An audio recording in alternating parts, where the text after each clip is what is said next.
ಮತ್ತೆ ಬರಂಗಿಲ್ಲ ಅಷ್ಟೇ.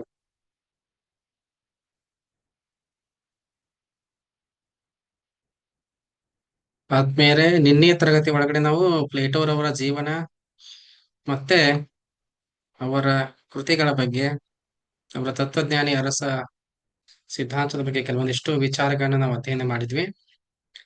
ಇವತ್ತಿನ ತರಗತಿ ಒಳಗಡೆ ನಾವು ಪ್ರಮುಖವಾಗಿ ನಿನ್ನೆ ಬಿಟ್ಟಿದ್ದೆ ನಾವು ಪ್ಲೇಟೋರವರ ಶಿಕ್ಷಣ ಸಿದ್ಧಾಂತ ಅಂತ ಹೇಳಿ. ಆ ಭಾಗದಿಂದ ನಾವು ಇವತ್ತು ಮುಂದಕ್ಕೆ ಹೋಗೋಣ. ಪ್ಲೇಟೋರವರ ಶಿಕ್ಷಣ ಸಿದ್ಧಾಂತ ಅಂತ ನಾವು ನಿನ್ನೆ ಇಲ್ಲಿಗೆ ಬಿಟ್ಟಿದ್ವಿ. ಪ್ಲೇಟೋರವರ ಶಿಕ್ಷಣ ಸಿದ್ಧಾಂತ ಅಂತ ಹೇಳಿ. ಓಕೆ. ಪ್ಲೇಟೋರವರ ರಿಪಬ್ಲಿಕ್ ಗ್ರಂಥಕ್ಕೆ ನ್ಯಾಯವನ್ನ ಕುರಿತ ಗ್ರಂಥ ಎನ್ನುವಂತ ಒಂದು ಉಪಶೀರ್ಷಿಕೆ ಕೂಡ ಇತ್ತು. ಪ್ಲೇಟೋರವರ ರಿಪಬ್ಲಿಕ್ ಗ್ರಂಥಕ್ಕೆ, ಯಾವ ಗ್ರಂಥಕ್ಕೆ? ರಿಪಬ್ಲಿಕ್ ಗ್ರಂಥಕ್ಕೆ ನ್ಯಾಯವನ್ನ ಕುರಿತಾದಂತ ಒಂದು ಗ್ರಂಥ ಅನ್ನುವಂತ ಒಂದು ಉಪಶೀರ್ಷಿಕೆ ಇಟ್ ಮೀನ್ಸ್ ಏನ್ರಿ ಸಬ್ ಟೈಟಲ್ ಕೂಡ ಅದಕ್ಕೆ ಇತ್ತು. ಪ್ಲೇಟೋರವರ ನ್ಯಾಯದ ಕಲ್ಪನೆಯು ಮಾನವನ ಮಾನಸಿಕ ಸ್ವಭಾವವನ್ನ ಸೂಚಿಸುತ್ತದೆ. ಏನ್ರಿ ಪ್ಲೇಟೋರವರ ನ್ಯಾಯದ ಕಲ್ಪನೆ ಯಾವುದನ್ನ ಸೂಚಿಸುತ್ತದೆ ಅಂದ್ರ ಮಾನವನ ಮಾನಸಿಕ ಸ್ವಭಾವವನ್ನ ಸೂಚಿಸುತ್ತದೆ. ಹಂಗಾದ್ರ ಪ್ಲೇಟೋರವರ ನ್ಯಾಯ ಎಲ್ಲಿದೆ? ಪ್ಲೇಟೋರವರ ನ್ಯಾಯ ಎಲ್ಲಿದೆ ಅಂದ್ರ ನ್ಯಾಯವು ಆದರ್ಶ ಸಮಾಜದಲ್ಲಿರುತ್ತದೆ. ಪ್ಲೇಟೋರವರ ನ್ಯಾಯ ಎಲ್ಲಿರ್ತದೆ? ಆದರ್ಶ ಸಮಾಜದಲ್ಲಿರ್ತದೆ.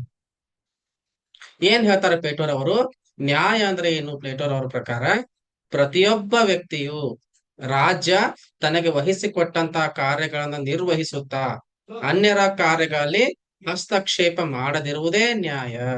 ಏನ್ರಿ? ಪ್ರತಿಯೊಬ್ಬ ವ್ಯಕ್ತಿಗೆ ರಾಜ್ಯ ಏನ್ ಮಾಡ್ತೈತಿ? ಕೆಲವೊಂದಿಷ್ಟು ಕೆಲಸಗಳನ್ನ, ಕಾರ್ಯಗಳನ್ನ ವಹಿಸಿಕೊಟ್ಟಿರ್ತೈತಿ. ಆ ಕಾರ್ಯಗಳನ್ನ ನಿರ್ವಹಿಸುತ್ತಾ ಅನ್ಯರ ಕಾರ್ಯದಲ್ಲಿ ಮತ್ತೊಬ್ಬರಿಗೆ ಮತ್ತೊಂದು ಕೆಲಸ ಇರ್ತಾರ, ಆ ಮತ್ತೊಬ್ಬರ ಕಾರ್ಯಗಳಲ್ಲಿ ಹಸ್ತಕ್ಷೇಪ ಮಾಡದೇ ಇರುವಂತದ್ದನ್ನ ಪ್ಲೇಟೋರ್ ಅವ್ರು ಏನಂತ ಕರೀತಾರೆ? ನ್ಯಾಯವೆಂದು ಕರೆಯುತ್ತಾರೆ. ನ್ಯಾಯವೆಂದು ಕರೆಯುತ್ತಾರೆ. ಬಾರ್ಕರ್ ಎನ್ನುವಂತಹ ವಿದ್ವಾಂಸರು ಹೇಳ್ತಾರ್ರಿ. ಬಾರ್ಕರ್ ಎನ್ನುವಂತಹ ವಿದ್ವಾಂಸರು ಏನ್ ಹೇಳ್ತಾರೆ? ಏನಂತ ಹೇಳ್ತಾರೆ? ಪ್ಲೇಟೋವಿನ ನ್ಯಾಯ ಸಿದ್ಧಾಂತವು ಪ್ರಜೆಗಳ ಕರ್ತವ್ಯ ಭಾವನೆಯಲ್ಲಡಗಿದೆ. ಪ್ಲೇಟೋವಿನ ನ್ಯಾಯ ಸಿದ್ಧಾಂತ ಎಲ್ಲಡಗೈತ್ರಿ? ಪ್ರಜೆಗಳ ಕರ್ತವ್ಯ ಭಾವನೆಯಲ್ಲಡಗಿದೆ. ಪ್ರಜೆಗಳ ಕರ್ತವ್ಯ ಭಾವನೆಯಲ್ಲಡಗಿದೆ ಅಂತ ಹೇಳಿ ಹೇಳ್ತಾರೆ. ಓಕೆ. ಎಸ್. ನೆಕ್ಸ್ಟ್, ಪ್ಲೇಟೋರವರ ಪ್ರಕಾರ ನ್ಯಾಯ ಎರಡು ದೃಷ್ಟಿಕೋನಗಳನ್ನ ಹೊಂದಿದೆ. ಪ್ಲೇಟೋರವರ ಪ್ರಕಾರ ಏನಾಗೈತ್ರಿ? ನ್ಯಾಯ ಎರಡು ದೃಷ್ಟಿಕೋನ ಹೊಂದೈತ್ರಿ. ಹಂಗಾದ್ರೆ ಯಾವ ಎರಡು ದೃಷ್ಟಿಕೋನಗಳು ಅಂತ ನಾವು ನೋಡ್ತಾ ಹೋದ್ವಿ ಅಂದ್ರ, ಮೊದಲನೇ ದೃಷ್ಟಿಕೋನ ವೈಯಕ್ತಿಕ ದೃಷ್ಟಿಕೋನ. ಪ್ಲೇಟೋರವರ ನ್ಯಾಯ ಎರಡು ದೃಷ್ಟಿಕೋನಗಳನ್ನ ಹೊಂದಿದೆ. ಮೊದಲನೇದಾಗಿ ವೈಯಕ್ತಿಕ ದೃಷ್ಟಿಕೋನ ಅಂತ ಹೇಳಿ, ಎರಡನೇದಾಗಿ ಸಾಮಾಜಿಕ ದೃಷ್ಟಿಕೋನ ಅಂತ ಹೇಳಿ. ಹಂಗಾದ್ರೆ ವೈಯಕ್ತಿಕ ದೃಷ್ಟಿಕೋನದಲ್ಲಿ ನ್ಯಾಯ ಅಂದ್ರೆ ಏನು? ವೈಯಕ್ತಿಕ ದೃಷ್ಟಿಕೋನದಲ್ಲಿ ನ್ಯಾಯ ಅಂದ್ರೆ ಏನು ಅಂತಂದಾಗ ಆತ್ಮ ಸಂಯಮ. ಆತ್ಮ ಸಂಯಮವೇ ನ್ಯಾಯ. ವೈಯಕ್ತಿಕ ದೃಷ್ಟಿಕೋನದಲ್ಲಿ ಆತ್ಮ ಸಂಯಮವೇ ಏನಾಗಿರ್ತದೆ? ನ್ಯಾಯವಾಗಿರ್ತದೆ. ಓಕೆ. ಸಮಾಜದಲ್ಲಿ ಮೂರು ವರ್ಗಗಳಲ್ಲಿ ತಮ್ಮ ತಮ್ಮ ಕಾರ್ಯಗಳನ್ನ ನಿರ್ವಹಿಸುತ್ತಾ ಅನ್ಯರ ಕಾರ್ಯದಲ್ಲಿ ಹಸ್ತಕ್ಷೇಪ ಮಾಡದಿರುವುದೇ ಸಾಮಾಜಿಕ ದೃಷ್ಟಿಕೋನವಾಗಿದೆ. ಓಕೆ. ಒಂದೇದು ವೈಯಕ್ತಿಕ ದೃಷ್ಟಿಕೋನ ಯಾವ್ದ್ರಿ? ಸಮಾಜದಲ್ಲಿನ ಮೂರು ವರ್ಗಗಳು ಏನಾಗಿರ್ತಾವ್ರಿ? ತಮ್ಮ ತಮ್ಮ ಕಾರ್ಯಗಳನ್ನ ನಿರ್ವಹಿಸುತ್ತಾ ಏನ್ ಮಾಡೋದ್ರಿ? ಅನ್ಯರ ಕಾರ್ಯದಲ್ಲಿ ಹಸ್ತಕ್ಷೇಪ ಮಾಡದೇ ಇರ್ತಕ್ಕಂಥದ್ದು ಏನಾಗೈತ್ರಿ? ಪ್ಲೇಟೋರ್ ಅವರ ನ್ಯಾಯದ ಸಾಮಾಜಿಕ ದೃಷ್ಟಿಕೋನವಾಗಿದೆ. ಸಾಮಾಜಿಕ ದೃಷ್ಟಿಕೋನವಾಗಿದೆ ಅಂತ ಹೇಳಿ. ಓಕೆ. ಇನ್ ನೆಕ್ಸ್ಟ್ ಬರ್ತಕ್ಕಂಥದ್ದು ಪ್ಲೇಟೋವರವರ ನ್ಯಾಯ ಕಲ್ಪನೆಯ ಲಕ್ಷಣಗಳು. ಈ ಕೆಳಗಿನವುಗಳಲ್ಲಿ ಯಾವುದು ಪ್ಲೇಟೋರವರ ನ್ಯಾಯ ಕಲ್ಪನೆಯ ಲಕ್ಷಣವಾಗಿದೆ? ಮೂರು ತಪ್ಪು ಕೊಟ್ಟು ಒಂದ್ ಕರೆಕ್ಟ್ ಬಿಡ್ಬೋದು. ಅಥವಾ ಈ ಕೆಳಗಿನವುಗಳಲ್ಲಿ ಯಾವುದು ಪ್ಲೇಟೋರವರ ನ್ಯಾಯ ಕಲ್ಪನೆಯ ಲಕ್ಷಣವಾಗಿಲ್ಲ, ಈ ತರಾನು ಕೇಳ್ಬೋದು. ಹಾಗಾಗಿ ಕೇಳ್ರಿ, ಪ್ಲೇಟೋರವರ ನ್ಯಾಯ ಕಲ್ಪನೆಯ ಲಕ್ಷಣಗಳು ಅಂತೇಳಿ ನೋಡ್ರಿ. ಸಮಾಜದಲ್ಲಿರುವ ಎಲ್ಲಾ ವ್ಯಕ್ತಿಗಳು ತಮ್ಮ ಯೋಗ್ಯತೆಗೆ ತಕ್ಕಂತೆ ಕಾರ್ಯ ಮಾಡುವುದೇ ನ್ಯಾಯವೆಂದು ಪ್ಲೇಟೋರವರು ಹೇಳಿದ್ದಾರೆ. ಸಮಾಜದಲ್ಲಿರ್ತಕ್ಕಂತಹ ಎಲ್ಲಾ ವ್ಯಕ್ತಿಗಳು ಏನ್ ಮಾಡ್ಬೇಕ್ರಿ? ತಮ್ಮ ಯೋಗ್ಯತೆಗೆ ತಕ್ಕಂತೆ ಕಾರ್ಯ ಮಾಡುವುದನ್ನೇ ಏನಂತ ಕರೀತಾರ್ರಿ? ನ್ಯಾಯವಂತ ಹೇಳಿ ಯಾರು ಕರೆಯುತ್ತಾರೆ? ಪ್ಲೇಟೋರವರು ಕರೆಯುತ್ತಾರೆ. ಪ್ಲೇಟೋರವರ ಪ್ರಕಾರ ನ್ಯಾಯ ಕಲ್ಪನೆಯು ಹಸ್ತಕ್ಷೇಪ ಮಾಡದಿರುವ ತತ್ವವನ್ನು ಆಧರಿಸಿದೆ. ನೋಡ್ರಿ, ಪ್ಲೇಟೋರವರ ನ್ಯಾಯ ಕಲ್ಪನೆಯ ತತ್ವ ಯಾವ್ದಾಗೈತಿ ಈ ಕೆಳಗಿನವುಗಳ ಅಂತ ಕೇಳ್ಬೋದು. ನೆನಪಿಟ್ಕೋರಿ, ಪ್ಲೇಟೋರವರ ನ್ಯಾಯ ಕಲ್ಪನೆಯು ಹಸ್ತಕ್ಷೇಪ ಅಂದ್ರ ಒಬ್ಬರು ಮತ್ತೊಬ್ಬರ ಕೆಲಸದೊಳಗಡೆ ಏನ್ ಮಾಡ್ಬಾರ್ದ್ರಿ, ಹಸ್ತಕ್ಷೇಪ ಮಾಡಬಾರ್ದು. ಈ ಹಸ್ತಕ್ಷೇಪ ಮಾಡದಿರುವ ತತ್ವವನ್ನು ಏನ್ ಮಾಡೈತ್ರಿ, ಪ್ಲೇಟೋರವರ ನ್ಯಾಯ ಕಲ್ಪನೆಯು ಒಳಗೊಂಡಿದೆ. ಜೊತೆಗೆ ತನ್ನ ಕಾರ್ಯ ವ್ಯಾಪ್ತಿಗೆ ಸೀಮಿತವಾಗಿ ಏನೋ ಒಂದು ಕೆಲಸವನ್ನು ಕೊಟ್ಟಿರ್ತಾರಪ್ಪ, ಆಳುವ ವರ್ಗಕ್ಕೊಂದು ಕೆಲಸ, ಉತ್ಪಾದಕ ವರ್ಗಕ್ಕೊಂದು ಕೆಲಸ, ಸೈನಿಕ ವರ್ಗಕ್ಕೊಂದು ಕೆಲಸ, ಈ ತರ ಕೆಲಸವನ್ನ ಹಂಚಿಕೆ ಮಾಡ್ತಾ ಇರ್ತಾರೆ. ಮಾಡಿದಂತ ಸಂದರ್ಭದಲ್ಲಿ ತನ್ನ ಕಾರ್ಯ ವ್ಯಾಪ್ತಿಗೆ ಸೀಮಿತವಾಗಿ ಅನ್ಯರ ಕಾರ್ಯಕ್ಷೇತ್ರದಲ್ಲಿ ಹಸ್ತಕ್ಷೇಪ ಅಥವಾ ಆತಂಕ ಉಂಟು ಮಾಡದಿರುವುದೇ ನ್ಯಾಯವೆಂದು ಪ್ಲೇಟೋ ಹೇಳುತ್ತಾನೆ. ಏನ್ರಿ, ತನ್ನ ಕಾರ್ಯ ವ್ಯಾಪ್ತಿಗೆ ಸೀಮಿತವಾಗಿ, ತನಗೆ ಏನು ಕೊಟ್ಟರಲ್ಲ ಕೆಲಸ ಅದಕ್ಕೆ ಸೀಮಿತವಾಗಿ ಮತ್ತೊಬ್ಬರ ಅನ್ಯರ ಕಾರ್ಯಕ್ಷೇತ್ರದಲ್ಲಿ ಹಸ್ತಕ್ಷೇಪ ಮಾಡದೇ ಇರ್ತಕ್ಕಂಥದ್ದು ಅಥವಾ ಆತಂಕ ಉಂಟು ಮಾಡದೇ ಇರ್ತಕ್ಕಂಥದ್ದೇ ನ್ಯಾಯ ಅಂತ ಏನ್ ಮಾಡ್ತಾರೆ, ಪ್ಲೇಟೋರವರು ಹೇಳ್ತಾರೆ. ಪ್ಲೇಟೋರವರ ನ್ಯಾಯ ಕಲ್ಪನೆ ಏನಾಗೈತೆ ಅಂದ್ರ ಕಾರ್ಯಪರಿಣಿತಿ ಅಥವಾ ವ್ಯಕ್ತಿ ತಜ್ಞತೆಯನ್ನ ಆಧರಿಸಿದೆ. ಪ್ಲೇಟೋರವರ ನ್ಯಾಯ ಕಲ್ಪನೆ ಏನಾಗಿದೆ, ಕಾರ್ಯಪರಿಣಿತಿ ಅಥವಾ ವ್ಯಕ್ತಿ ತಜ್ಞತೆಯನ್ನ ಏನ್ ಮಾಡಿತದೋ ಆಧರಿಸಿದೆ. ನೆಕ್ಸ್ಟ್, ಪ್ಲೇಟೋನ ನ್ಯಾಯ ಕಲ್ಪನೆ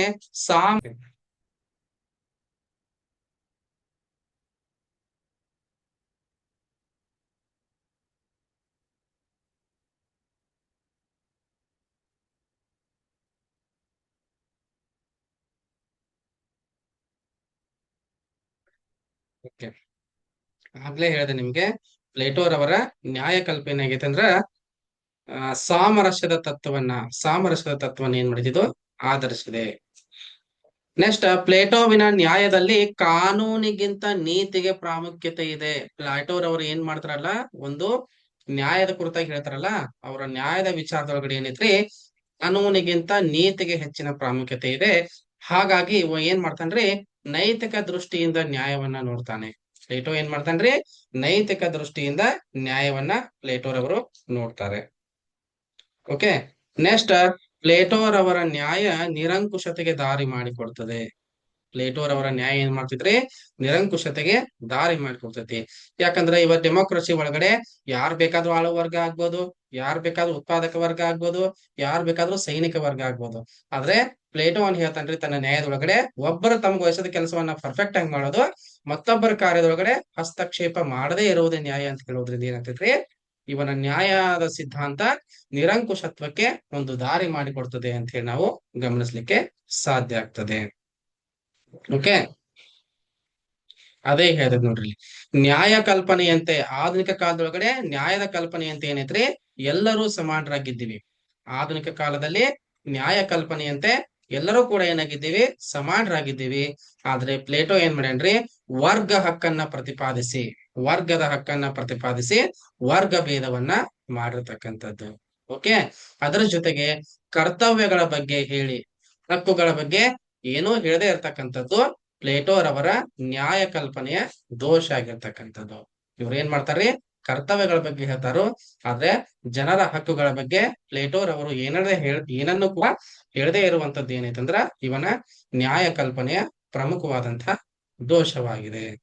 ಓಕೆ, ಮುಂದುವರೆದು ಪ್ಲೇಟೋರವರ ಶಿಕ್ಷಣದ ಮತ್ತೊಂದಿಷ್ಟು ವಿಚಾರಗಳನ್ನ ನಾವು ನೋಡ್ತಾ ಹೋದ್ರೆ, ಹೆಚ್ಚಿನ ವಿಚಾರಗಳನ್ನ ಪ್ಲೇಟೋರವರ ಶಿಕ್ಷಣ ಕುರಿತಂತೆ ನಾವು ನೋಡ್ತಾ ಹೋದ್ವಂದ್ರೆ, ಅವ್ರು ಹೇಳ್ತಾರೆ ಪ್ಲೇಟೋರವರು, ಜನರು ಉತ್ತಮರಾಗುವವರೆಗೂ ಉತ್ತಮ ರಾಜ್ಯವನ್ನ ನಿರೀಕ್ಷಿಸಲಾಗದು. ಈ ಹೇಳಿಕೆ ಯಾರ್ದು ಅಂತ ಕೇಳಬಾರ್ದು, ನೆನ್ಪಿಟ್ಕೋರಿ. ಜನರು ಉತ್ತಮರಾಗುವವರೆಗೂ ಉತ್ತಮ ರಾಜ್ಯವನ್ನ ನಿರೀಕ್ಷಿಸಲಾಗದು ಅಂತ ಹೇಳಿ ಏನ್ ಮಾಡ್ತಾರೆ, ಪ್ಲೇಟೋರವರು ಹೇಳ್ತಾರೆ. ಓಕೆ, ಪ್ಲೇಟೋರವರು ಹೇಳ್ತಾರೆ, ಮಾನಸಿಕ ಮತ್ತು ದೈಹಿಕ ಅಭಿವೃದ್ಧಿಯೇ ಶಿಕ್ಷಣದ ಮುಖ್ಯ ಗುರಿ ಎಂಬುದು ಪ್ಲೇಟೋರವರ ಅಭಿಪ್ರಾಯವಾಗಿತ್ತು.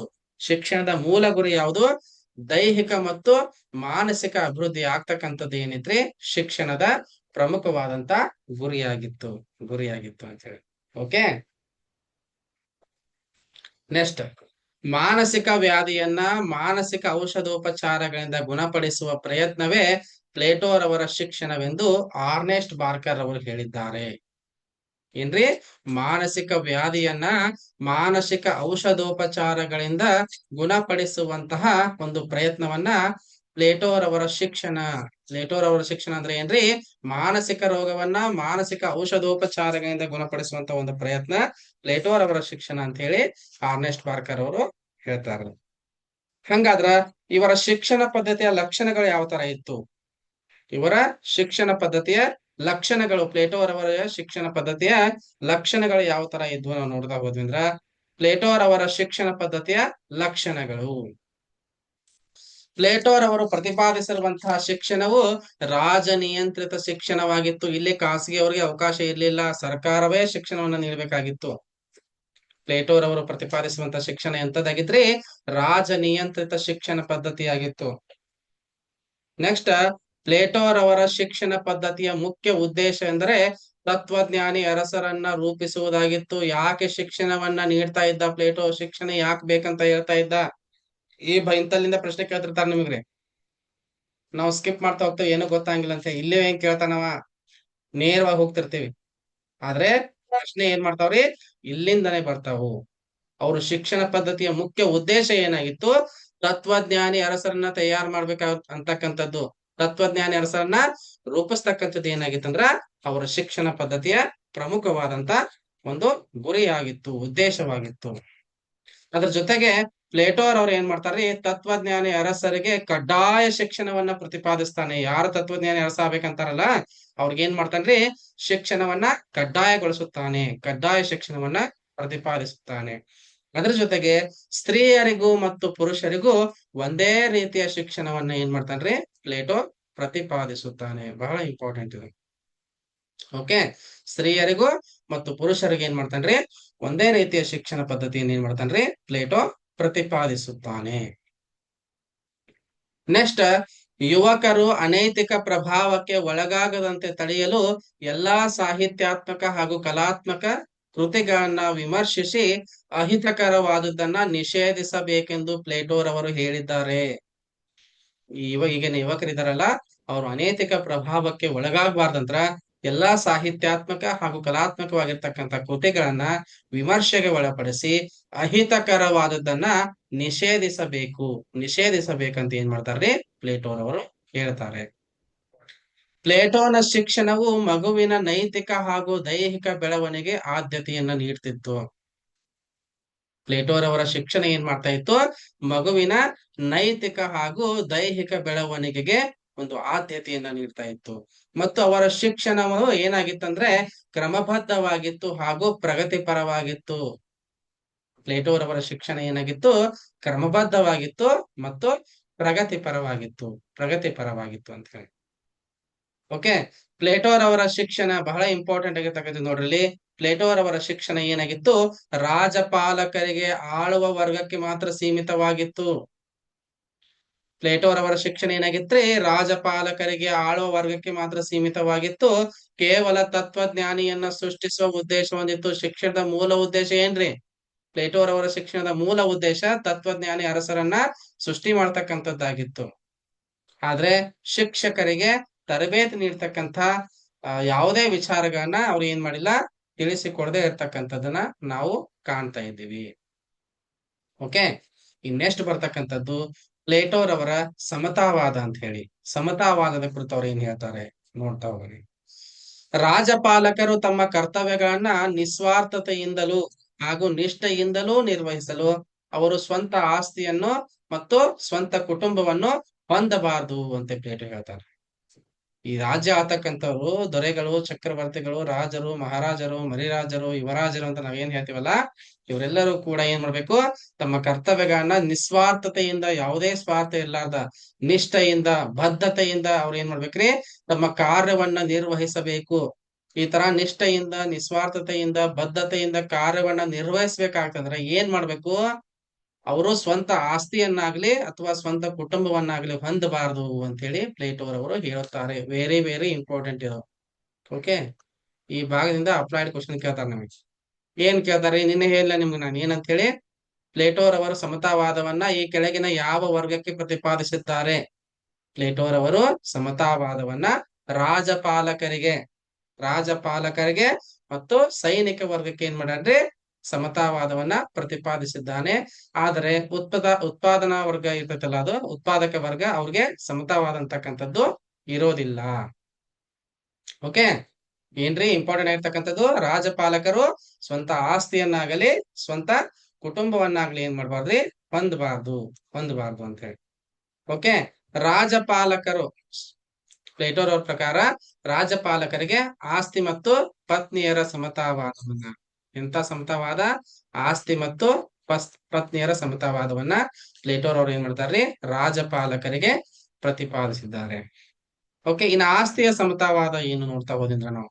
ಆಸ್ತಿಯ ಸಮತಾವಾದ ನೋಡ್ರಿ, ಆಡಳಿತಗಾರರು ಭ್ರಷ್ಟಾಚಾರಿಗಳಾಗದಂತೆ ತಡೆಯಲು ಅವರು ಸ್ವಂತ ಆಸ್ತಿಯನ್ನ ಹೊಂದಿರಬಾರದು ಎಂದು ಪ್ಲೇಟೋರವರು ಹೇಳ್ತಾರೆ. ಏನ್ರಿ, ಆಡಳಿತಗಾರರು ಭ್ರಷ್ಟಾಚಾರಿಗಳಾಗದಂತೆ ತಡೆಯೋದಕ್ಕೋಸ್ಕರ ಅವ್ರು ಏನ್ ಮಾಡ್ಬಾರ್ದ್ರಿ, ಸ್ವಂತ ಆಸ್ತಿಯನ್ನ ಹೊಂದಿರಬಾರದು ಅಂತ ಪ್ಲೇಟೋರವ್ರು ಹೇಳ್ತಾರೆ. ಅವರು ಆಸ್ತಿ ಸಂಪಾದನೆಯ ಪ್ರವೃತ್ತಿಯನ್ನ ಕೈಬಿಟ್ಟು ಸೈನಿಕ ಶಿಬಿರಗಳಲ್ಲಿ ವಾಸಿಸಬೇಕು. ಇವ್ರು ಏನ್ ಮಾಡ್ಬೇಕ್ರಿ, ಆಳು ವರ್ಗದವರು ಆಸ್ತಿ ಸಂಪಾದನೆಯ ಪ್ರವೃತ್ತಿಯನ್ನ ಕೈಬಿಟ್ಟು ಸೈನಿಕ ಶಿಬಿರಗಳಲ್ಲಿ ಏನ್ ಮಾಡ್ಬೇಕು, ಇವರು ವಾಸಿಸಬೇಕು. ಆರ್ಥಿಕ ಮತ್ತು ರಾಜಕೀಯ ಅಧಿಕಾರಗಳು ಒಂದೆಡೆ ಸೇರಿದರೆ, ನೋಡ್ರಿ, ಆಸ್ತಿ ಒಂದ್ ವೇಳೆ ಸಂಪಾದನೆ ಮಾಡಕ್ ಅವಕಾಶ ಕೊಟ್ಟಾಗ ಆರ್ಥಿಕ ಅಧಿಕಾರ ಮತ್ತು ರಾಜಕೀಯ ಅಧಿಕಾರ ಇವೆರಡೂ ಕೂಡ ಒಂದೇ ಕಡೆ ಸೇರಿದ್ವು ಅಂದ್ರೆ ಅದೇನಾಗ್ತದೆ, ಅಧಿಕಾರಸ್ಥರನ್ನ ಭ್ರಷ್ಟಗೊಳಿಸಿ ಅನೈತಿಕ ಮಾರ್ಗಕ್ಕೆ ಎಳೆಯುತ್ತದೆ ಅಂತ ಹೇಳಿ ಪ್ಲೇಟೋರವ್ರು ಹೇಳ್ತಾರೆ. ಹಾಗಾಗಿ ಆಸ್ತಿಯ ಸಮತಾವಾದವನ್ನ ಇವ್ರು ಯಾಕೆ ಪ್ರತಿಪಾದಿಸ್ತಾರೆ ಅಂತಂದಾಗ, ಇವರು ಆಡಳಿತಗಾರರು ಭ್ರಷ್ಟಾಚಾರವನ್ನ ಮಾಡಬಾರ್ದಂತ ಹೇಳಿ, ಮತ್ತು ಆರ್ಥಿಕ ಮತ್ತು ರಾಜಕೀಯ ಅಧಿಕಾರಗಳು ಎರಡೂ ಕೂಡ ಒಂದೇ ಕಡೆ ಸೇರ್ಬಿಟ್ಟು ಅಂದ್ರ ಇವು ಅಧಿಕಾರಸ್ಥರನ್ನ, ಆಡಳಿತ ಮಾಡೋರನ್ನ ಏನ್ ಮಾಡ್ತಾವು, ಭ್ರಷ್ಟಗೊಳಿಸಿ ಒಂದು ಅನೈತಿಕ ಮಾರ್ಗಕ್ಕೆ ಕೊಂಡೊಯ್ತವೆ. ಹಾಗಾಗಿ ಆಸ್ತಿಯ ಸಮತಾವಾದವನ್ನ ಪ್ಲೇಟೋ ಅವ್ರು ಏನ್ ಮಾಡ್ತಾರೆ, ಆಡಳಿತ ವರ್ಗಕ್ಕೆ ತಿಳಿಸ್ಕೊಡ್ತಾರೆ. ಅದಕ್ಕೆ ಪ್ರೊಫೆಸರ್ ಸೈಬನ್ ಅವ್ರು ಹೇಳ್ತಾರೆ, ಸರ್ಕಾರದ ಮೇಲೆ ಹಣದ ಅಪಾಯಕಾರಿ ಪ್ರಭಾವವನ್ನ ಮನಗಂಡು ಪ್ಲೇಟೋ ರಾಜ್ಯಾಡಳಿತಗಾರರು ಹಾಗೂ ಸೈನಿಕರನ್ನ ಉತ್ತಮ ರೀತಿಯ ರಾಜಪಾಲಕರನ್ನಾಗಿ ಮಾಡಲು ಅವರನ್ನ ಆಸ್ತಿಯಿಂದ ದೂರವಿಡುವುದೇ ಉತ್ತಮ ಮಾರ್ಗವೆಂದು ಸೂಚಿಸುತ್ತಾರೆ. ಏನ್ ಹೇಳ್ತಾರೋ ಸೈಬನ್ ಅವರು, ಸರ್ಕಾರದ ಮೇಲೆ ಹಣದ ಅಪಾಯಕಾರಿ ಪ್ರಭಾವವನ್ನ ಮನಗೊಂಡು ಪ್ಲೇಟೋ ಆಡಳಿತಗಾರರು ಹಾಗೂ ಸೈನಿಕರನ್ನ ಉತ್ತಮ ರೀತಿಯ ರಾಜಪಾಲಕರನ್ನಾಗಿ ಮಾಡೋದಕ್ಕೋಸ್ಕರ ಅವ್ರನ್ನ ಏನ್ ಮಾಡ್ತಾರ್ರಿ, ಆಸ್ತಿಯಿಂದ ದೂರ ಇಟ್ಟಿದ್ದಾರೆ. ಇದು ಉತ್ತಮ ಮಾರ್ಗ ಅಂತ ಹೇಳಿ ಪ್ರೊಫೆಸರ್ ಸೈಬನ್ ಅಂತಕ್ಕಂಥ ಒಬ್ಬ ರಾಜ್ಯಶಾಸ್ತ್ರ ಏನ್ ಮಾಡ್ತಾರ್ರಿ, ತಮ್ಮ ವಿಚಾರವನ್ನ ಹೇಳ್ತಾರೆ. ನೆಕ್ಸ್ಟ್ ಪ್ಲೇಟೋ ಏನ್ ಮಾಡ್ತಾರೆ, ಪತ್ನಿಯರ ಸಮತಾವಾದವನ್ನ ಕೂಡ ಪ್ರತಿಪಾದನೆ ಮಾಡ್ತಾರೆ ಆಳುವ ವರ್ಗಕ್ರಿ. ಏನು ಪತ್ನಿಯರ ಸಮತಾವಾದ ಅಂದ್ರ, ರಾಜಪಾಲಕರಿಗೆ ಸ್ವಂತ ಕುಟುಂಬವು ನಿಷಿದ್ಧ. ರಾಜಪಾಲಕರು ಅಂದ್ರೆ ತತ್ವಜ್ಞಾನಿ ರಸ ಆಳ್ವಿಕೆ ಮಾಡ್ತಕ್ಕಂಥವ್ರು, ಸೈನಿಕರು, ಇವೆಲ್ಲರೂ ಕೂಡ ಏನೈತ್ರಿ, ಸ್ವಂತ ಕುಟುಂಬವನ್ನು ಹೊಂದತಕ್ಕಂಥದ್ದು ನಿಷಿದ್ಧವಾಗಿದೆ. ಯಾಕೆ ಇವ್ರಿಗೆ ಸ್ವಂತ ಕುಟುಂಬ ನಿಷಿದ್ಧ ಅಂತ ಹೇಳಿದ್ರೆ, ಕುಟುಂಬ ಆಸ್ತಿಯನ್ನ ಹೊಂದುವುದಕ್ಕೆ ಉತ್ತೇಜವನ್ನವನ್ನೇ ನೀಡ್ತದೆ ಅಂತ ಹೇಳ್ತಾರ ಅವ್ರು. ಈಗ ನೀವು ಮದುವೆ ಆದ ತಕ್ಷಣ ಹೆಂಡತಿ ಬಂಗಾರ ತಗೊಂಬ, ಬೆಳ್ಳಿ ತಗೊಂಬ, ಆಸ್ತಿ ಸಂಪಾದನೆ ಮಾಡು, ಕಾರ್ ತಗೊಂಬ, ಬ್ಯಾಂಕ್ನ ಡಿಪಾಸಿಟ್ ಇಡು, ಶೇರ್ ತಗೋ, ಈ ತರ ಏನ್ ಮಾಡ್ತಾರ, ನಮಗ ಒತ್ತಡವನ್ನ ಹೇರ್ತಾರೆ. ಹಾಗಾಗಿ ರಾಜಪಾಲಕರಿಗೆ ಏನೈತ್ರಿ, ಸ್ವಂತ ಕುಟುಂಬ ನಿಷಿದ್ಧ. ಸ್ವಂತ ಕುಟುಂಬ ಇತ್ತಂದ್ರ ಅದು ಆಸ್ತಿಯನ್ನ ಹೊಂದೋದಕ್ಕೆ ಏನ್ ಮಾಡ್ತದೆ, ಉತ್ತೇಜನವನ್ನ ನೀಡ್ತದೆ. ಆಡಳಿತ ಮತ್ತು ರಕ್ಷಕ ವರ್ಗಕ್ಕೆ ಸೇರಿದ ಸ್ತ್ರೀ ಪುರುಷರು, ಆಡಳಿತ ಮಾಡ್ತಕ್ಕಂಥವ್ರು ಮತ್ತು ರಕ್ಷಣಾ ವರ್ಗಕ್ಕೆ, ಸೈನಿಕ ವರ್ಗಕ್ಕೆ ಸೇರ್ತಕ್ಕಂಥ ಸ್ತ್ರೀ ಪುರುಷರು ಏನ್ ಮಾಡ್ಬೇಕ್ರಿ, ಸಾಮೂಹಿಕ ಶಿಬಿರಗಳಲ್ಲಿ ವಾಸಿಸಬೇಕು. ಸಾಮೂಹಿಕ ಶಿಬಿರಗಳಲ್ಲಿ ವಾಸಿಸಬೇಕು. ಇಲ್ಲಿ ವೈವಾಹಿಕ ಜೀವನಕ್ಕೆ ಅವಕಾಶವಿಲ್ಲ. ಈ ಎರಡು ವರ್ಗಕ್ರಿ, ಆಡಳಿತ ವರ್ಗ ಮತ್ತು ಸೈನಿಕ ವರ್ಗಕ್ಕೆ ಏನಿಲ್ಲ, ವೈವಾಹಿಕ ಜೀವನಕ್ಕೆ ಅವಕಾಶ ಇರುವುದಿಲ್ಲ. ಆದರೂ ಸ್ತ್ರೀ ಪುರುಷರು ದೈಹಿಕ ಸಂಪರ್ಕ ಬೆಳೆಸಿಕೊಳ್ಳುವುದಕ್ಕೆ ಅವಕಾಶ ಕಲ್ಪಿಸಲಾಗುವುದು. ಸೈನಿಕ ಶಿಬಿರಗಳು ಇರ್ತಾವಲ್ರಿ, ಅಲ್ಲಿ ಸ್ತ್ರೀ ಪುರುಷರು ಇಬ್ರು ಇರ್ತಾರೋ, ಮದುವೆಯಾಗದೆ ದೈಹಿಕ ಸಂಪರ್ಕ ಬೆಳೆಸಿಕೊಳ್ಳುವುದಕ್ಕೆ ಅವಕಾಶವನ್ನ ಕಲ್ಪಿಸಿಕೊಡಬಹುದು ಅಂತ ಹೇಳಿ ಪ್ಲೇಟೋರವರು ಹೇಳ್ತಾರೆ.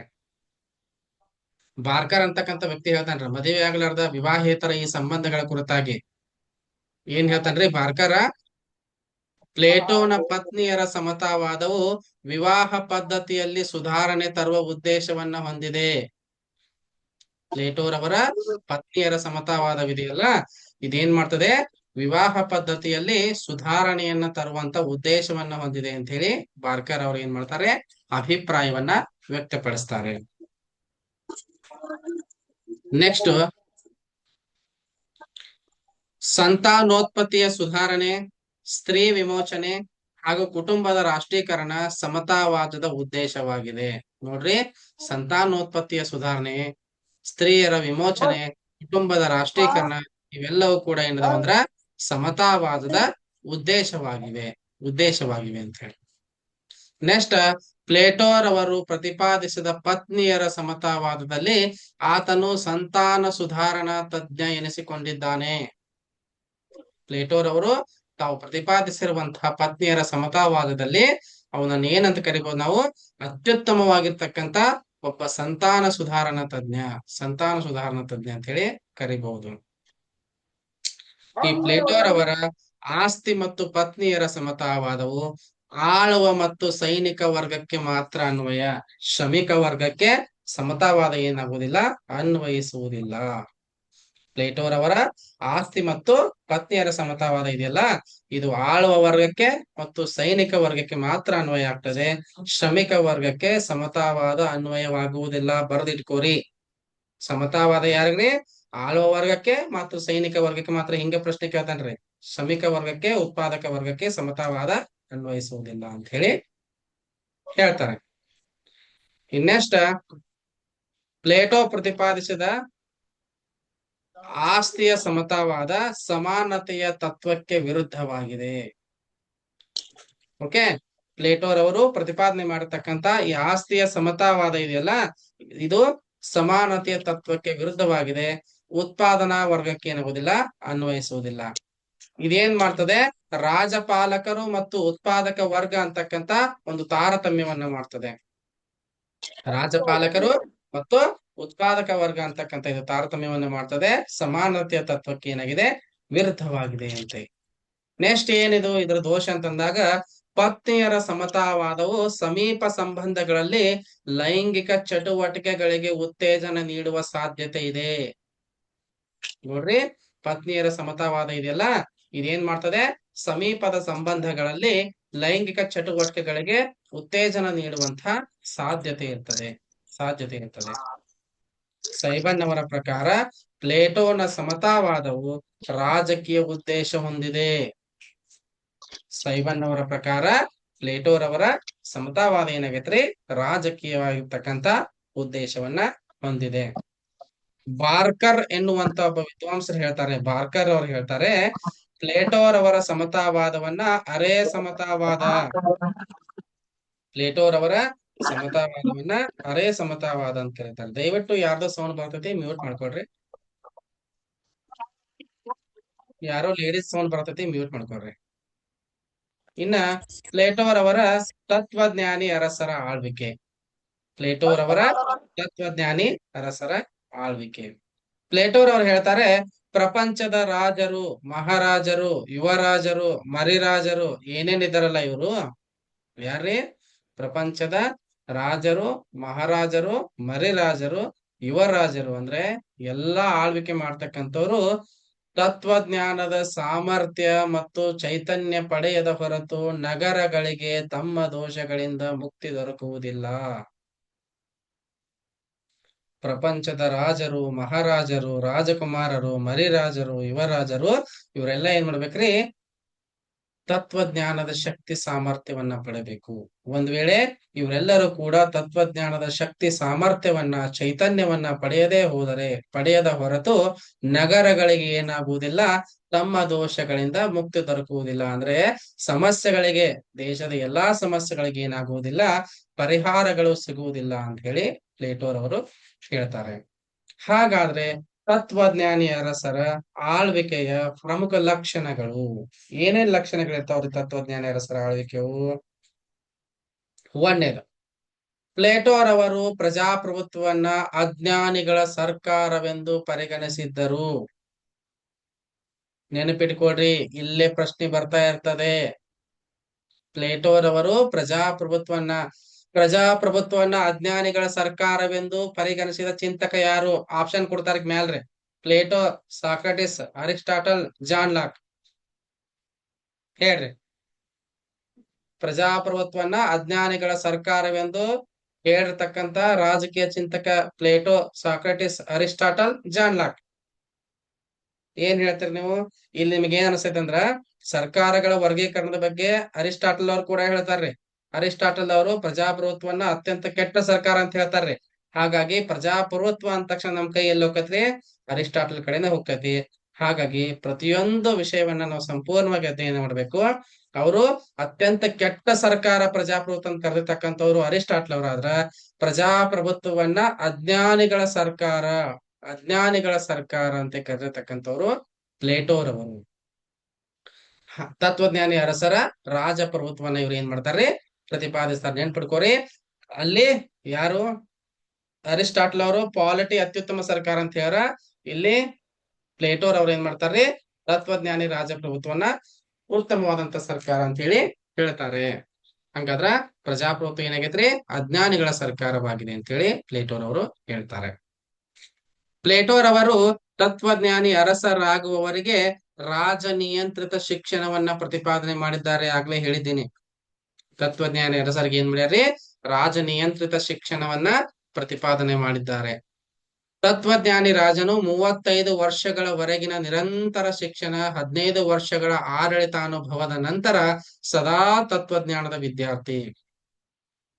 ಪ್ಲೇಟೋನ ತತ್ವಜ್ಞಾನಿ ರಾಜ ಇದಾನಲ್ಲ, 35 ವರ್ಷಗಳವರೆಗಿನ ನಿರಂತರ ಶಿಕ್ಷಣ, 15 ವರ್ಷಗಳ ಆಡಳಿತದ ಅನುಭವದ ನಂತರ ಆತ ಏನಾಗಿರ್ತಾನ್ರಿ? ಸದಾ ತತ್ವಜ್ಞಾನದ ವಿದ್ಯಾರ್ಥಿ ಆಗಿರ್ತಾನೆ. ಯಾರ್ರಿ? ತತ್ವಜ್ಞಾನಿ ಅರಸ. ಓಕೆ. ತತ್ವಜ್ಞಾನಿ ಅರಸರಿಗೆ ಏನ್ ಮಾಡಿದ್ದಾರೆ? ನಿಮ್ಗೆ ಆಗ್ಲೇ ಹೇಳಿದೆ ನಾನು, ಆಸ್ತಿ ಮತ್ತು ಪತ್ನಿಯರ ಸಮತಾವಾದವನ್ನ ಪ್ರತಿಪಾದನೆ ಮಾಡಿದ್ದಾರೆ. ಪ್ಲೇಟೋನ ತತ್ವಜ್ಞಾನಿ ಅರಸನಿಗೆ ಕಾನೂನಿನ ನಿರ್ಬಂಧವಿರುವುದಿಲ್ಲ. ಅವನು ಶಾಸನಗಳಿಗೆ ಅತೀತ, ಶಾಸನಗಳನ್ನ ಮೀರಿದವಂತ ಅರ್ಥ. ಪ್ಲೇಟೋನ ತತ್ವಜ್ಞಾನಿ ಅರಸ ಕಾನೂನಿನ ನಿರ್ಬಂಧಕ್ಕೆ ಒಳಪಡುವುದಿಲ್ಲ. ಆತ ಕಾನೂನುಗಳಿಗಿಂತ, ಶಾಸನಗಳಿಗಿಂತ ಏನಾಗಿರ್ತಾನೋ ಅತೀತನಾಗಿರುತ್ತಾನೆ.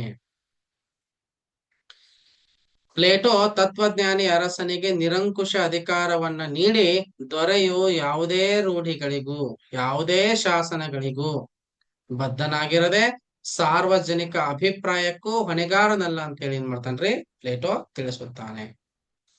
ಪ್ಲೇಟೋರ್ ಅವ್ರು ಏನ್ ಹೇಳ್ತಾರ್ರಿ? ತತ್ವಜ್ಞಾನಿ ಅರಸನಿಗೆ ಎಂತ ಅಧಿಕಾರವನ್ನ ನೀಡ್ತಾರೆ? ನಿರಂಕುಶ ಅಧಿಕಾರವನ್ನ ನೀಡ್ತಾರೆ.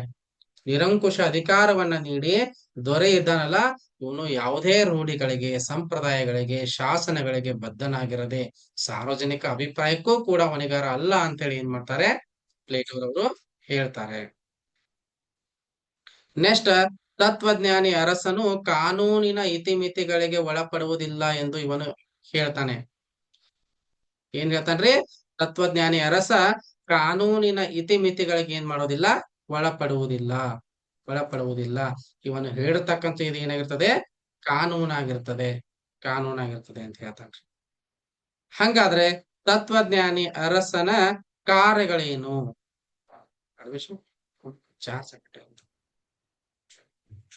ತತ್ವಜ್ಞಾನಿ ಅರಸನ ಕಾರ್ಯಗಳು ಏನೇನು ಕಾರ್ಯಗಳದ ತತ್ವಜ್ಞಾನಿ ಅರಸನಿಗೆ? ಒಂದೇದು ನೋಡ್ರಿ, ತತ್ವಜ್ಞಾನ ಅರಸನ ಕಾರ್ಯಗಳು: ಅಪರಿಮಿತ ಸಂಪತ್ತು, ಆಸ್ತಿ ರಾಜ್ಯದೊಳಗೆ ಬರದಂತೆ ನೋಡಿಕೊಳ್ಳಬೇಕು. ಒಂದೇದು ಅಪರಿಮಿತ ಸಂಪತ್ತು ಮತ್ತು ಆಸ್ತಿ ರಾಜ್ಯದೊಳಗೆ ಏನ್ ಮಾಡ್ಬೇಕ್ರಿ? ಬರದಂತೆ ನೋಡಿಕೊಳ್ಳಬೇಕು. ಎರಡನೇದು ರಾಜ್ಯದ ಐಕ್ಯತೆ. ರಾಜ್ಯದ ಐಕ್ಯತೆ ಮತ್ತು ಸ್ವಯಂ ಪರಿಪೂರ್ಣತೆಗೆ ತಕ್ಕಂತೆ ಅದರ ಗಾತ್ರವನ್ನ ನೋಡಿಕೊಳ್ಳಬೇಕು. ಒಂದೇದು ಅಪರಿಮಿತ ಸಂಪತ್ತು ಮತ್ತು ಆಸ್ತಿ ರಾಜ್ಯದೊಳಗಡೆ ಬರ್ಲಾರ್ದಂಗ್ ನೋಡ್ಕೋಬೇಕು. ಎರಡನೇದು ರಾಜ್ಯದ ಐಕ್ಯತೆ ಮತ್ತು ಸ್ವಯಂ ಪರಿಪೂರ್ಣತೆಗೆ ಏನ್ ಮಾಡ್ಬೇಕ್ರಿ? ಕಂಗೆ ರಾಜ್ಯದ ಗಾತ್ರವನ್ನ ಇಟ್ಕೋಬೇಕು. ಮೂರನೇದು ಪ್ರಜೆಗಳು ತಮಗೆ ವಹಿಸಿದ ಕರ್ತವ್ಯಗಳನ್ನ ಸರಿಯಾಗಿ ನಿರ್ವಹಿಸುವಂತೆ ನೋಡಿಕೊಳ್ಳಬೇಕು. ನಾಲ್ಕನೇದು ಶಿಕ್ಷಣ ಪದ್ಧತಿಯಲ್ಲಿ ಯಾವುದೇ ಬದಲಾವಣೆ ಆಗದಂಗೆ ನೋಡ್ಕೊಳ್ಬೇಕು. ಇವು ಏನದವ್ರಿ? ತತ್ವಜ್ಞಾನಿ ಅರಸನ ಪ್ರಮುಖವಾದಂತಹ ಕಾರ್ಯಗಳು ಆಗಿವೆ. ಇನ್ನೆಷ್ಟ ಇಂಪಾರ್ಟೆಂಟ್ ಆಗಿರ್ತಕ್ಕಂಥ ಮತ್ತೆ ನೋಡ್ಬೇಕಾಗಿರುವಂತದ್ದು ಏನು ಅಂತಂದಾಗ ನೋಡ್ರಿ, ಪ್ಲೇಟೋರ್ ಅವರು ಜಗತ್ತಿನ ಪ್ರಥಮ ಯೋಜನಾಬದ್ಧ ರಾಜಕೀಯ ವಿಜ್ಞಾನಿಯಾಗಿದ್ದಾರೆ. ಪ್ಲೇಟೋರ್ ಅವರು ಏನಾಗ್ಯಾರ್ರಿ? ಜಗತ್ತಿನ ಪ್ರಪ್ರಥಮ ಯೋಜನಾಬದ್ಧವಾಗಿರ್ತಕ್ಕಂಥ ರಾಜಕೀಯ ವಿಜ್ಞಾನಿಯಾಗಿದ್ದಾರೆ. ಪ್ಲೇಟೋನನ್ನ ರಾಜದ ಜೈವಿಕ ಸಿದ್ಧಾಂತದ ಪಿತಾಮಹ ಅಂತ ಕರೀತಾರೆ. ಪ್ಲೇಟೋನನ್ನ ರಾಜದ ಜೈವಿಕ ಸಿದ್ಧಾಂತದ ಪಿತಾಮಹ ಅಂತ ಕರೀತಾರೆ. ಪ್ಲೇಟೋರವರನ್ನ ಮತ್ತೆ ಏನಂತ ಕರೀತಾರೆ? ಫ್ಯಾಸಿಸ್ಟ್ ಸಿದ್ಧಾಂತದ ಪಿತಾಮಹ. ಈತನನ್ನ ಫ್ಯಾಸಿಸ್ಟ್ ಸಿದ್ಧಾಂತದ ಪಿತಾಮಹ ಅಂತ ಕೂಡ ಏನ್ ಮಾಡ್ತಾರೆ? ಕರೀತಾರೆ. ಇದು ಪ್ಲೇಟೋರವ್ರ ಬಗ್ಗೆ ನೀವು ತಿಳಿದುಕೊಳ್ಬೇಕಾಗಿರುವಂತ ಮಾಹಿತಿ. ಒಂದ್ಸಲ ಎಲ್ಲಾನು ನೋಡ್ಕೊಂಡ್ ಬರೋಣ್ರಿ. ಹಿಂದಿಂದ ಒಂದ್ಸಲ ಸುಮ್ಕ ನಡ್ಸನ್ರಿ, ಮುಂದ್ ಹೋಗೋಬೇಡ ಒಮ್ಮೆ. ನೋಡ್ರಿ, ರಾಜಶಾಸ್ತ್ರದ ಮೂಲ ಗ್ರೀಸ್ ದೇಶದೊಳಗಡೆ ಕಾಣ್ತೀವಿ. ಇದು ಗ್ರೀಕ್ ರಿಂದ ಪ್ರಾರಂಭ ಆಯ್ತು. ತತ್ವಜ್ಞಾನ ತ್ರಿಮೂರ್ತಿಗಳು ಸಾಕ್ರಟಿಸ್, ಪ್ಲೇಟೋ, ಅರಿಸ್ಟಾಟಲ್. ನೆಕ್ಸ್ಟ್ ಇವರ ಸ್ಥಳ ಕಾಲ ಕೃತಿ ಅಂತ ನೋಡಿದಾಗ ನೋಡ್ರಿ, ಇವರು ಅಥೆನ್ಸಿನ ಯಜ್ನ ಅಂತಕ್ಕಂಥಲ್ಲಿ 427ರಲ್ಲಿ ಜನಿಸ್ತಾರೆ. ತಂದೆ ಅರಿಸ್ಟಾನು, ತಾಯಿ ಪೆರಿಕ್ವಿಯೋನಳು. ಓಕೆ. ನೆಕ್ಸ್ಟ್ ಬಹಳ ಇಂಪಾರ್ಟೆಂಟ್ ಆಗಿರ್ತಕ್ಕಂಥದ್ದು ಯಾವಂದ್ರ, ಈತನ ಗುರುವಾಗಿರ್ತಕ್ಕಂಥ ಸಾಕ್ರಟಿಸ್ ಏನ್ ಮಾಡ್ತಾರೆ? ಮರಣ ದಂಡನೆಗೆ ಈಡ್ ಮಾಡ್ತಾರೆ. ಅವನಿಗೆ ಮರಣ ದಂಡನೆ ಶಿಕ್ಷೆಯನ್ನ ಕೊಡ್ತಾರೆ, ಸತ್ಯವನ್ನ ಹೇಳಿದ ಕಾರಣಕ್ಕಾಗಿ. ಓಕೆ. ಬಹಳ ಇಂಪಾರ್ಟೆಂಟ್ ಆಗಿರ್ತಕ್ಕಂಥದ್ದು, ಕ್ರಿಸ್ತ ಪೂರ್ವ 386 ಒಳಗಡೆ ಪ್ಲೇಟೋರ್ ಏನ್ ಮಾಡ್ತಾರ್ರಿ? ಅಥೆನ್ಸ್ ನಲ್ಲಿ ಅಕಾಡೆಮಿ ಅಂತಕ್ಕಂಥ ವಿದ್ಯಾಪೀಠ. ಯಾವಾಗ ಅಂದಾಗ 386 ಒಳಗಡೆ. ಎಲ್ಲಿ ಅಂದಾಗ ಅಥೆನ್ಸ್ ನಲ್ಲಿ. ಏನನ್ನು ಅಂದಾಗ ಅಕಾಡೆಮಿ.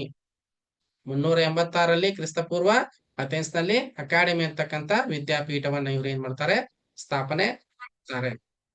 ನೆಕ್ಸ್ಟ್ ಇವರ ಕೃತಿಗಳು ಅಂತ ನೋಡಿದಾಗ, ಮೊದಲನೇದು ದಿ ರಿಪಬ್ಲಿಕ್ ಅಂತ ಹೇಳಿ, ಎರಡನೇದು ಸ್ಟೇಟ್ಸ್ಮನ್ ಅಂತ ಹೇಳಿ, ಮೂರನೇದು ದಿ ಲಾಸ್ ಅಂತ ಹೇಳಿ. 3 ಕೃತಿಗಳು.